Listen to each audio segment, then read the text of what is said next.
Debussy's dreamy textures that ease tension and support concentration. In a world of constant noise and notifications, have you ever felt like finding a moment of real peace is basically impossible? We search for calm, we need to concentrate, so we download apps, try new techniques, anything to escape the frantic pace of modern life. But what if the best tool for this wasn't new at all? What if it was created over a century ago by a revolutionary French composer? Claude Debussy wasn't just a master of sound, he was a master of atmosphere. He built entire worlds of dreamy, tension-easing soundscapes. In this video, we're going to unlock the secrets behind his most famous works, like Clair de Lune and Rêverie. I'll show you not just what he did, but why it works so well, and how you can use his music to find your own state of ultimate relaxation and concentration.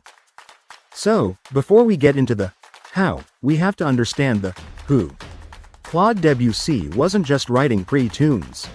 He was part of a massive shift in the arts around the turn of the 20th century. Think of impressionist painters like Monet. They wanted to capture the feeling of light hitting that haystack in a specific moment. Debussy did the same thing with music. He was heavily influenced by impressionist painting and symbolist poetry. He was painting with sound. He was creating a sonic environment for you to step into, to feel, and to get lost in. Traditional composers built structures with clear rules. Debussy built clouds. He wanted his music to feel like it was being improvised on the spot, free from stuffy academic formulas. And it's right there, in that freedom, that we find the key to its incredible power to relax our minds and sharpen our focus. I'm going to show you the 3 main secrets Debussy used to create these timeless, dreamlike textures. Debussy's second secret is his revolutionary take on harmony. For centuries, Western music was about tension and release. A composer creates tension with a dissonant chord. And our brains eagerly wait for that tension to be resolved. Debussy asked, what if a chord didn't have to go anywhere? He started using extended chords that sound richer and more ambiguous. They feel blurry, hazy, like looking through a soft focus lens. A perfect example is Rêverie, meaning daydream. The harmonies melt into one another, creating a continuous soundscape. There's no dramatic moment that jolts you out of your thoughts. Debussy instructed the pianist to create a wash of sound. His goal wasn't clarity, it was atmosphere. These hazy harmonies remove subconscious anxiety. Your brain isn't constantly trying to predict the music's next move. They create a beautiful, so we have floating rhythm and hazy harmony. The final secret is how Debussy treats melody. In a lot of music, the melody is the star of the show. It's loud, clear, and sits right on top, demanding your attention. But if you're trying to read or work, a voice right in the foreground can be the ultimate distraction. Debussy's solution was brilliant. He wove the melody directly into the musical fabric. It's like a beautiful thread in a rich tapestry. The melodies are often simple and lyrical, built from open, floating scales he used in harmony. Think about the middle section of Clair de Lune. The melody that emerges feels like it's coming from far away. It doesn't intrude on your thoughts, it coexists with them. Debussy wanted the accompaniment to sound fluid, mellow, drowned in pedal, as if the melody was floating on a shimmering harp.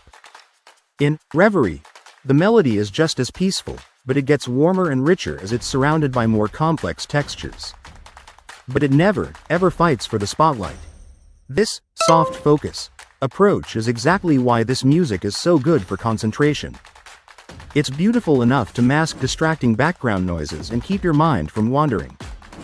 But it's subtle enough that it doesn't hijack your focus. It becomes the perfect, unobtrusive companion for deep work or study. So, we've looked at the secrets, the floating rhythm, the hazy harmony. But how do you actually use this music as a tool? Listening to slow, quiet classical music can have a real physiological effect. It can activate our parasympathetic nervous system, our rest and digest mode. Studies have shown it can slow our heart rate and lower blood pressure.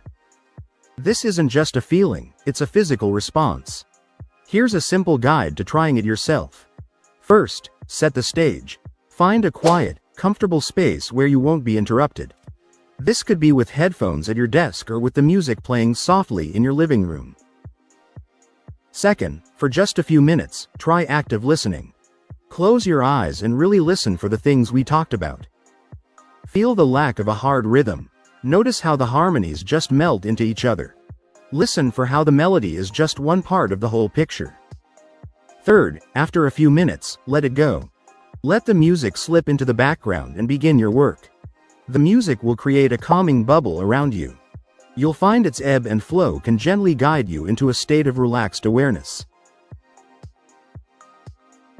Claude Debussy was more than a composer, he was truly an architect of atmosphere. He created a sonic sanctuary, a refuge from a world that was already becoming louder and faster over a century ago. He used those ambiguous rhythms, hazy harmonies, and soft focus melodies as tools to transport the listener. The result is music that doesn't just entertain you, it actively helps you. It's a perfect antidote to the stress of our modern lives. And proves that sometimes, the best solutions aren't new, they've just been waiting patiently for us in the past. So now, with all that in mind, I invite you to just sit back, relax, and listen. What other music helps you relax and focus? Let me know in the comments below. And if you enjoyed this breakdown, please consider subscribing for more deep dives into the music we love.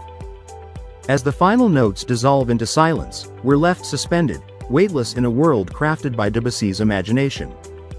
In Clair de Lune, in Rêverie, he didn't just write music, he wrote a dream. A dream that still lingers long after the piano has gone quiet. This music carry you through your thoughts, ease your mind, and gently bring you back to yourself. If this brought you even a moment of calm, subscribe to Opera Brownn, where music becomes sanctuary. Stay grounded, stay inspired, and above all, stay listening.